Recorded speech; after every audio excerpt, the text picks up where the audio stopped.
Right now we have Dr. Rocha Lima presenting, he is an oncologist with Wake Forest Baptist Health, and he'll be sharing today what's new in chemotherapy and immunotherapy for appendix cancers. So the floor is yours. Thanks so much. Good afternoon, everybody.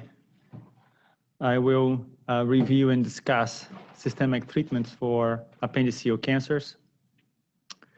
These are my relevant financial relationships with sponsors and grants. This may have been presented already, but it's not enough to emphasize that not all appendiceal cancers are made the same. We divide in two main subgroups. One we call the epithelial neoplasms, and those are the invasive adenocarcinomas, the low and high grade appendiceal mucinous neoplasms, and the goblet cell adenocarcinomas.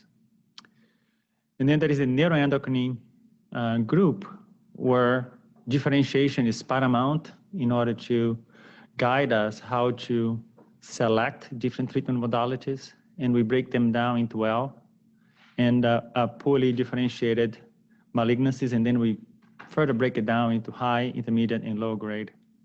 There is a mix of neuroendocrine tumor and non-neuroendocrine neoplasm, and that's many times challenging and require a lot of interaction with pathology in order to try to understand which tumor predominates. So let's focus on systemic treatment, and it's a multidisciplinary approach. One size does not fit all. We need to identify subgroups of patients, particularly through research, who benefit most from each therapy. Patients usually live long, what is good. It reminds me of what I discuss with trainees, is the difference between incidence and prevalence. We deal with many tumors in the colorectal and GI tract that have much higher incidence than appendiceal neoplasms.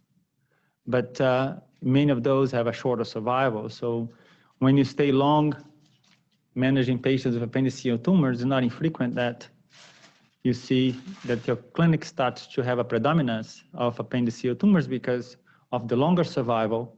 Over time, your population becomes more and more visible of patients with appendiceal tumors. And this gives us opportunities to do second, third, fourth lines of treatment. We have also to take into account the concept of mitotically active disease, and that's an interaction with the pathologist. And the treatment decision is based a lot on the aims of therapy. Not all time responses is what we really need. Many times we want to focus on progression-free and most of all in overall survival. And stable disease is as good as it gets in a disease like that, particularly when you have a disease growth that tends to be slow. So we have to really be worried about toxicities. And when, as a medical oncologist, I make the treatment selection, I have to ponder that this treatment may be part of the patient's plan for a long period of time. So cumulative toxicity needs to be particularly taken into account. So when we start the invasive subtype, in the epithelial subtype, invasive adenocarcinoma comes up, not that infrequent. And it's managed like patients with adenocarcinoma of the colon. If you have a patient that undergoes an appendiceal resection, this may have already been presented, but if the patient did not have an oncologic surgical procedure, an oncologic surgical procedure should take place with the resection of the appendix and a lymph node dissection and an appropriate number of lymph nodes available so we can appropriately stage the patient. Not infrequently after an appendectomy, you may still find residual tumor by doing a right side hemicolectomy or a full oncologic surgery. If you have a patient that has positive lymph nodes, then I see them in my clinic. The surgical team would refer the patient to us because we would discuss adjuvant therapy with a fluoropyrimidine like 5-FU or capecitabine, and a platinum like oxaliplatin, FOLFOX or CAPOX, like we do it in colon cancer. And depending on the stage, this could be up to 3 or 6 months. For patients with stage 2 disease, we would discuss some of the pathologic features that may be an indication that the patient may benefit from adjuvant therapy. There is also some genetic-based data that we can use with some set of gene mutations that may be an indication that the patient should receive adjuvant treatment stage 2 disease. And now more than ever, we're using circulating tumor DNA as a predictor of prognosis in the stage 2 population as a guide to a consideration more aggressive and potentially adjuvant treatments. For patients that present with more advanced metastatic disease, again, we manage it like colon cancer, and the regimens are called FOLFOX, 5-FU, and oxaliplatin, or FOLFIR with 5-FU and irinotecan. And biologics starts to play a role. We have anti-EGF, EGF biologics like bevacizumab, Ziva, aflibercept, ramucirumab that are all approved in colon cancer and can and frequently used in appendiceal adenocarcinomas, or anti-EGFR therapy in patients that has RAS extended. This is a capital gene in colon cancer. When it's not mutant, what we call wild type, those patients benefit from anti-EGFR treatment, and the agents are called panitumumab and cetuximab, both approved in the United States. Now, another group of epithelial tumors that we still have lots to learn is called the mucinous appendiceal neoplasms. And those we divided according to the grade. The low grade has been present and well-established for a longer period of time. Those patients generally do not respond from systemic chemotherapy, and the value of systemic therapy in that population is debatable. And then we have a relatively newer group called the high grade. Actually, is not frequently observed. And the pathology will tell us, there is no invasion of what we call the lamina propria, but the tumor is high grade. It tends to have a worse outcome than the low-grade tumor, despite of the lack of invasion of the lamina propria. And here, again, the jury is still out, but there is some early evidence that systemic chemotherapy may have a role, but still not as established as in the invasive adenocarcinomas. And then there is this subtype called the Signet ring histology. And those patients tend to do and have a worse prognosis, particularly when presents with metastatic disease. And here systemic chemotherapy has a role. There's another entity called goblet cell carcinoma, goblet cell adenocarcinoma.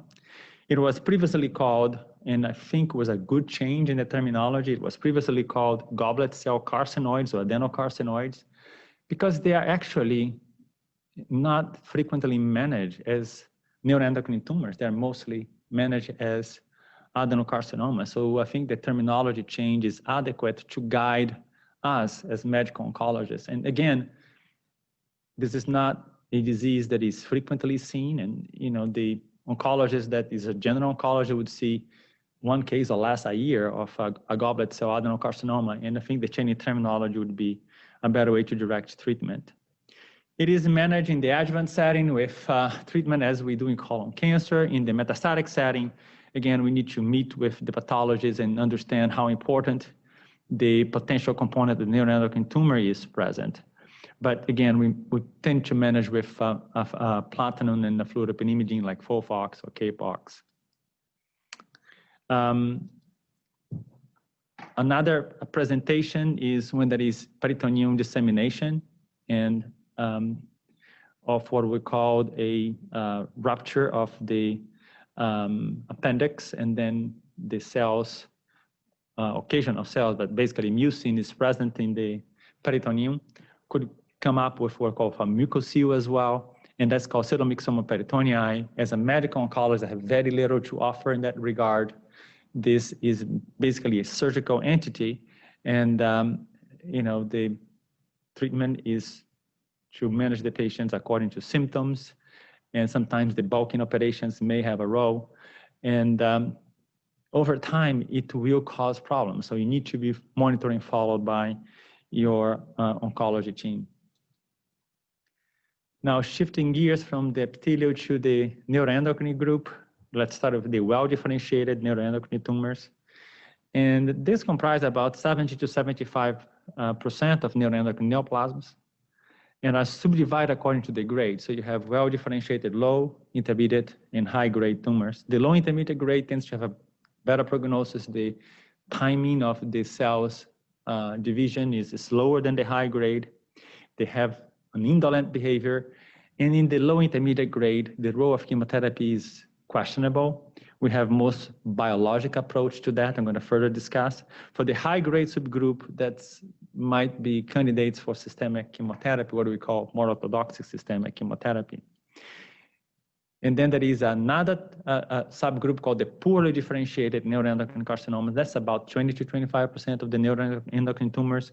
And here we treat like small cell carcinomas. Those patients present with a very aggressive cancer where systemic chemotherapy basically made of platinum and etoposide, irinotecan, among other systemic treatments are of benefit. And then you have the mixed type, and it's very challenging in this group. And but many will approach as a high-grade neuroendocrine carcinoma because those tumors tend to be aggressive.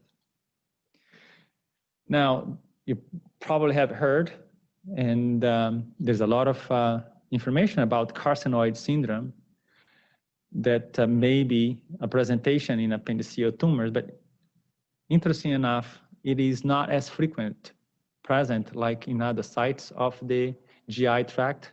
The small bowel would be presentation where patients would have neuroendocrine tumors that lead to carcinoid syndrome. But occasionally we have an appendiceal tumor that presents with an excess of production of vasoactive substance, particularly serotonin.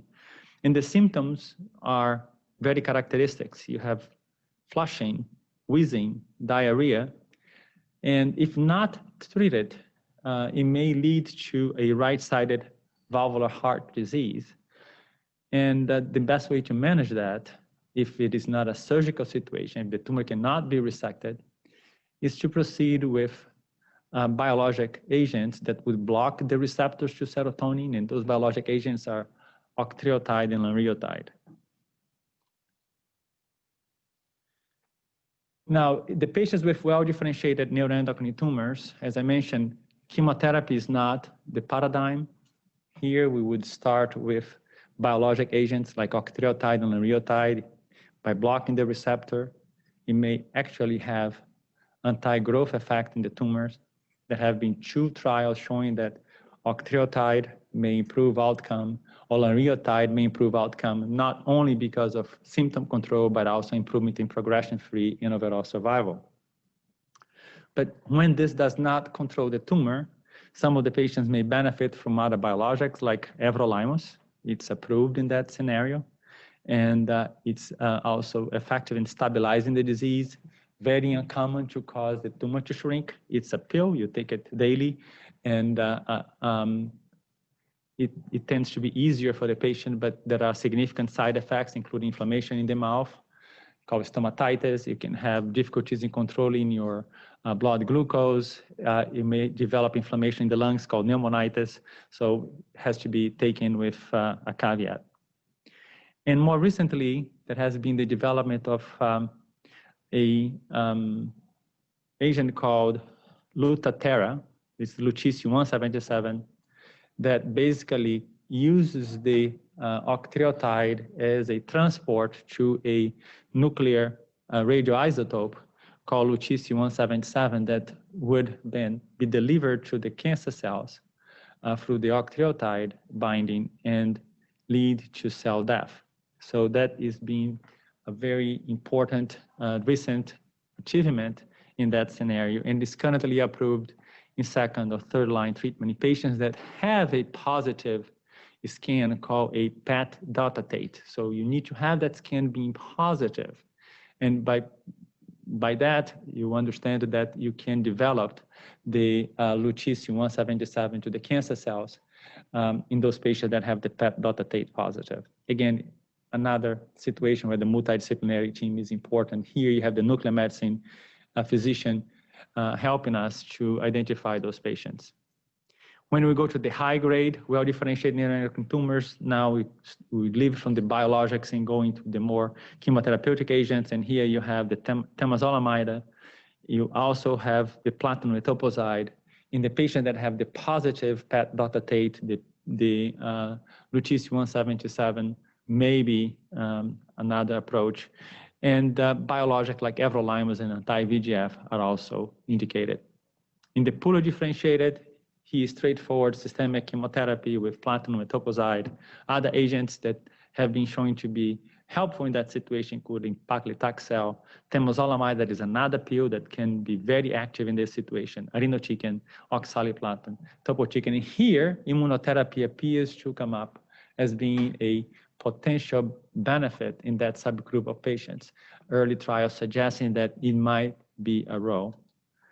So in conclusions, surgery is the only curative treatment for localized disease. We need to interact in a multidisciplinary approach because we need the pathologist to tell us the proliferation index and morphology, since those are cornerstones for tumor classification and impacts both treatment and prognosis.